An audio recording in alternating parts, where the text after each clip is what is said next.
Chuo chetu mbali ya kuwa na hili jina la mpendwa wetu, ni kwamba chuo kilipewa maelekezo mahususi na kukumbushwa dhamira ya serikali kwa nini chuo kilianzishwa. Kwanza ilikuwa ni kuonesha umuhimu mkubwa ambao serikali yetu imekuwa ikiweka kwenye sekta ya kilimo, kwamba kilimo ni uti wa mgongo wa nchi yetu. Bila kilimo tutapata chakula cha kutosha, lakini vile vile mchango mkubwa sana wa kilimo kwenye pato la kaya, lakini na pato zima la nchi yetu. Kwa hiyo chuo kilielekezwa kitoe mafunzo kwa Watanzania ambayo yatasaidia kuwa na wataalamu watakaoenda kuboresha na kubadilisha kilimo cha nchi yetu. Lakini vile vile chuo chetu kilielekezwa kufanya tafiti mbalimbali kuhusu masuala ya kilimo na matokeo ya zile tafiti kuyafikisha kwa wakulima na wananchi wa nchi yetu, ili waweze kutumia hizo taarifa za utafiti kwenye kuboresha jinsi tunavyofanya kilimo katika nchi yetu. Lakini vile vile chuo chetu kilielekezwa kutoa ushauri wa kitaalamu ama kwa serikali, kwa watu binafsi, kwa mashirika au makampuni, ili kuweza kuwasaidia kufanya vizuri wanapokuwa wanashughulika na sekta hii ya kilimo. Kwa hiyo kuanzia wakati ule, na bahati nzuri kama nilivyosema mwanzo, tukaja tukapata hii bahati ya kupewa hili jina la Sokoine, na kwa vile Sokoine mwenyewe ukiangalia kitu kikubwa alichotuachia ni uwajibikaji, lakini msukumo mkubwa kwenye sekta ya kilimo, kwa sababu bado mpaka sasa kilimo kinashikilia maisha ya Watanzania wengi. Kwa chuo chetu kija upande wa mafunzo, wakati kinaanza tulikuwa na wanafunzi 400. Kwa hiyo ilikuwa ni taasisi kwa kweli ndogo, lakini hivi ninavyoongea leo chuo chetu kimeendelea kukua na leo tuna wanafunzi karibu 18,000 ambao chuo kinawafundisha.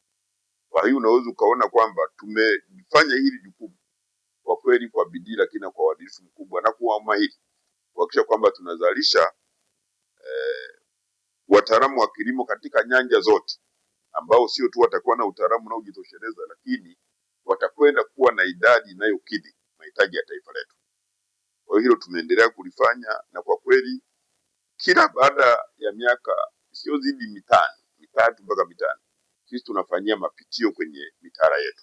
Kwa hiyo hata sasa nichukue nafasi kuishukuru sana serikali, lakini hasa kumshukuru rais wetu Mama Suluhu Hassan kwa kazi kubwa ambayo alifanya ya kutafuta fedha kupitia Wizara ya Elimu, wakatupa taasisi zote za elimu ya juu ili tuweze kupitia upya mitaala yetu. Sisi hiyo kazi tumeifanya vizuri, mpaka sasa tumepitia mitaala yetu 103, na nishukuru vile vile kwamba taasisi yetu inayohusika na udhibiti wa elimu ya juu yani TCU wamepitisha sehemu kubwa ya hii mitaala na tumeanza kufundisha. Lakini kwenye utafiti chuo chetu kimeendelea kuwa kwa kweli ni chuo tafiti katika nchi hii.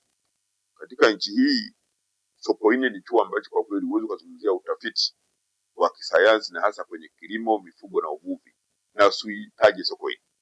Kwa hiyo watafiti wetu wameendelea kufanya kazi, na tafiti tunazofanya kwa sehemu kubwa ni tafiti ambazo tunafanya kwa kushirikiana na wakulima, na matokeo yanayopatikana kwa sehemu kubwa yamesaidia kwenye kuboresha ukulima katika nchi yetu.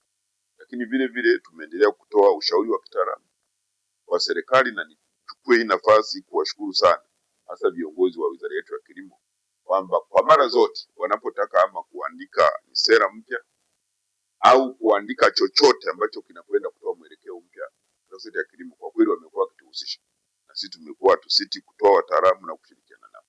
Kwa hiyo hayo tumeendelea kuyafanya, na kwa jinsi tunavyofanya, mimi sina wasiwasi kwamba kwa kweli tunaendelea kumuenza hayati Sokoine, kwa sababu tunaendelea kutembea kwenye nyayo zake na kutekeleza mambo mengi yeye mwenyewe aliyoyaamini na kuyatenda.